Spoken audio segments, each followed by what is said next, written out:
बारवाटीर विधायक देवाशीष सामंतराय जहाँ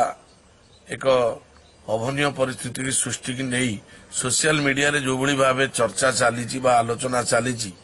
संपूर्ण भाव बंद हवा दरकार। यह राजनीतिकरण न हवा दरकार कहीं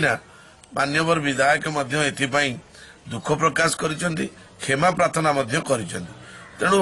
ये घटना को अजथा आ राजनीतिकरण न करा जाय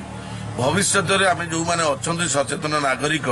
यही घटनार जमी पुनरावृत्ति न हुई से आम समस्त यत्नवान हवा एवं जदि ये घटना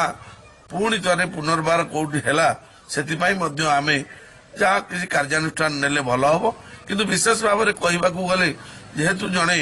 विधायक ए क्षमा प्रार्थना करिसेंती राजनीतिकरण न करी ये घटना को संपूर्ण भाव बंद करदेवा दरकार। आतंकवादी आक्रमण में शहीद होता वीर जवान मान उद्देश्य आम दल विजु जनता दल एवं आम राज्य सरकार माननीय मुख्यमंत्री गभीर शोक प्रकाश करने सहित शोकसंतप परिवार वर्ग समस्त सहायता जोगेदेवाई एवं कि कौन राज्य में एभली 25 लाख टंका सहायता दवा सहित पिलामानकर पाठ पढ़ा खर्च राज्य सरकार वहन किंतु से समय केन्द्र में शासनाधीन जी कहते भारत वर्ष मो शासन समय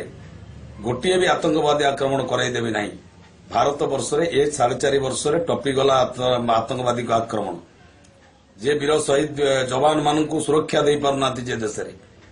सी पुणी विरोध दल रही आमको विरोध करने आरंभ कर मान्यवर विधायक देवाशीष सामंतराय छोटिया कथाटा निजे क्षमा मागी नहीं सारी जो निज भूल निजे क्षमा प्रार्थना कर सारा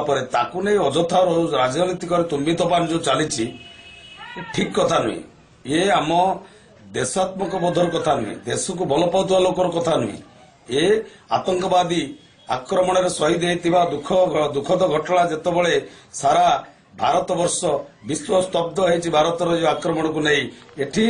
बीजेपी सरकार केमिति पाकिस्तान को जवाब दब से कथा चिंता न करी अजथा को राजनीति करुच्ची विशेषकर ओडिशा आर किसी प्रभाव पड़ो ना कारण आमर मान्यवर विधायक देवाशीष सामंतराय अलरेडी से क्षमा प्रार्थना कर सारी जदि अजाणत किसी भूल होता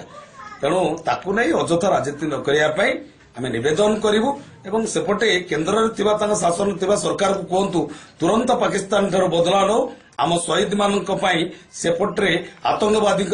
ता 4 गुण मुंड दरकार ये कथा मु विजु जनता दल जिला जनरल सेक्रेटरी हिसाब से सरकार को नवेदन करी केन्द्र सरकार को तुरंत पाकिस्तान विरुद्ध पदक्षेप नियंतु।